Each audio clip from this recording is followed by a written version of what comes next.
His creations exude an extrovert energy and is an internationally acclaimed personality with multiple business interests. But Gavin Rajah is also an intensely private person, and all we know about him is that he celebrates his birthday in July. It's not often that you have the opportunity to meet up with a world-renowned fashion designer, businessman and global ambassador. Until today, that is, as Gavin Rajah invites us to spend some time with him. Hi Gavin, Mishal. Hi, welcome. Pleased to meet you. Same here. So this is where all the dreams come true of many, many women. That and I'm afraid a lot of madness, but come through, I'll show you.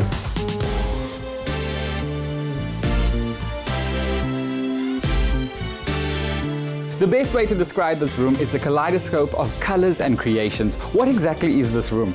This is basically our room where we store a lot of things which have been prepped and now finished and ready for dispatch to clients. So many things that you see on the rails have been orders from our last show, and these things are now going to be packed and dispatched to people, some locally, some internationally. You've had quite an interesting foray into fashion. Can you tell us a bit more about that? I was very kind of intrigued with forensics and law and studying that, and I think it offered a creative outlet. And I just kind of grew up around an influence of my dad, who was involved in the fashion industry, and what I wanted to do was kind of sell clothes to fellow students, and so what became like a little bit of a hobby to make extra money just turned into something which I felt really passionate about. You mentioned passion.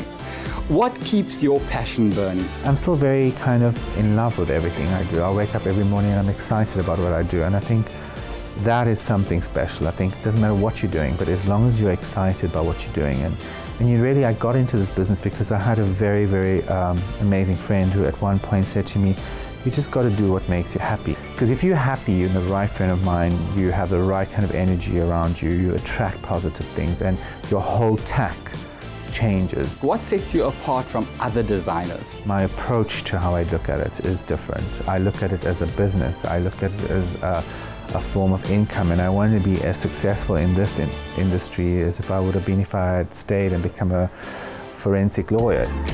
Gavin first entered the public eye in 1996 and 10 years later presented his first international couture collection in Paris. Gavin, tell us a bit more about this process. This has already gone through what we call a 12 section, which was being made up in a mock fabric, and now they're starting to use the actual fabric, the silk georgette, the placement of the lace. What makes our garments very unique is everything is really molded onto dummies. We don't outsource any work. Everything is done in-house, right down to embroidery, beading, all of those things are done in-house. As you can see from what Steve's doing, everything is really done by hand. There's no machine that really does it. So we have very few machinists. Most of the people we have working here are people who finish things by hand. Well, Gavin, I've seen your workspace now. I'd love to see how you relax. Sure, come with me.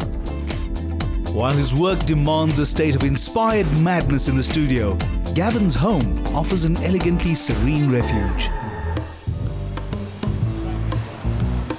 Gavin, you didn't study fashion formally. I don't have any formal training in fashion at all. I just have some, I was very keen on art and I had a very keen sense of what I kind of liked, and literally the things I do is just things really that I like. I really look back now and I think I'm very glad I didn't study fashion, because I think you either have a very keen sense of what an aesthetic is and a very kind of great understanding of proportion and color and texture, and a great reference of like where you think your own aesthetic lies. Tell us a bit more about your business style.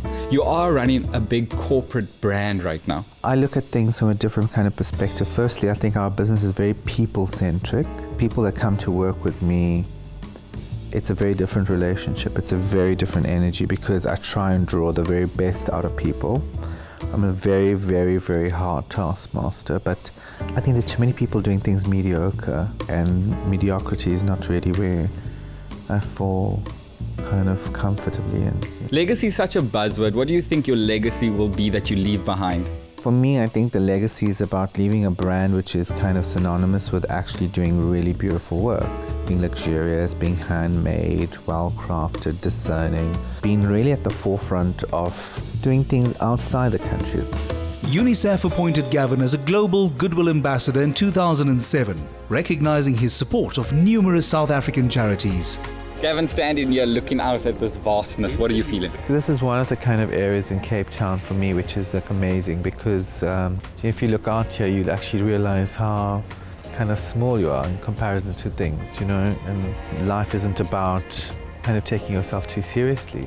And in the grand scheme of things, you're just but a kind of speck. That's a good point. How important is it for you to remind yourself that we are merely just a speck in the bigger picture of things? Fashion is a very plastic kind and fickle industry, and I think if you really kind of get sucked in by it all, it's not really a healthy thing. And I think you want to be able to kind of just breathe and be out of that space and not be tainted by that kind of plasticity.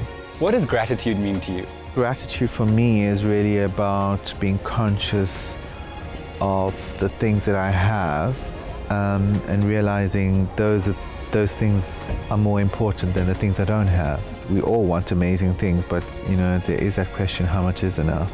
And I think, you know, you've got to somehow we look at and find out all the things we're short of rather than the things we actually have. And I think if you just take time to breathe, you actually realize you have a lot to be thankful for. And South Africa's design and style world is certainly all the richer for Gavin Rajah.